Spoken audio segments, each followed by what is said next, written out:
कर्णोबातांच्या घरात एवढं मोठं मंगल कार्य घडणार आहे असं तुम्ही मला सांगितलं, पण इथं येऊन बघतोय तर काहीतरी भलतंच घडलंय. नक्की काय झालं हो बाईसाहेबांना? डॉक्टरांनी बी आम्हाला काही स्पष्ट असं सांगितलं नाही, पण माइल्ड अटॅक आला होता असं म्हणाले. थोडक्यात निभालोय बघा. पण तशी काय अगोदर लक्षणं वगैरे दिसत होती का?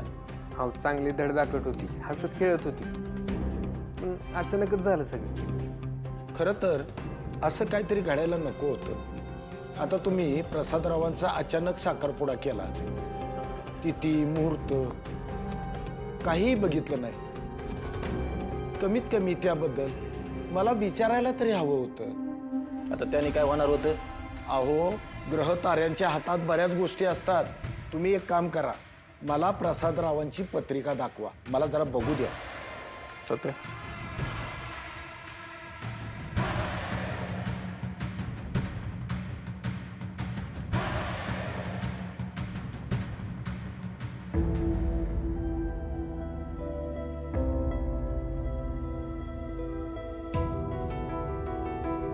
हो गुरुजी, ते लग्न बिग्न सोडा आणि लग्नाचं मुहूर्त बघण्याची मानसिकता तर आमची अजिबातच नाही. काय बी करून आमच्या आजीसाहेब बऱ्या झाल्या पाहिजेत हेच बघतोय आम्ही.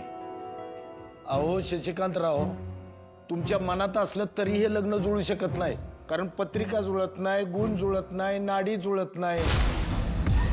हे जर लग्न तुम्ही लावून दिलं ना तर घरात काहीतरी भयंकर अशुभ घडू शकतं. याच्यापेक्षा विपरीत परिणाम होऊ शकतात. काय नाही होत. त्या येड्याच्या लग्नाचा आणि घरावरच्या संकटाचा काय संबंध आहे? काय संबंध? आता बघितलं ना काय घडलं ते. उद्या बाईसाहेबांच्या जीवाला जर काय कमी जास्त धोका झाला तर काय करणार?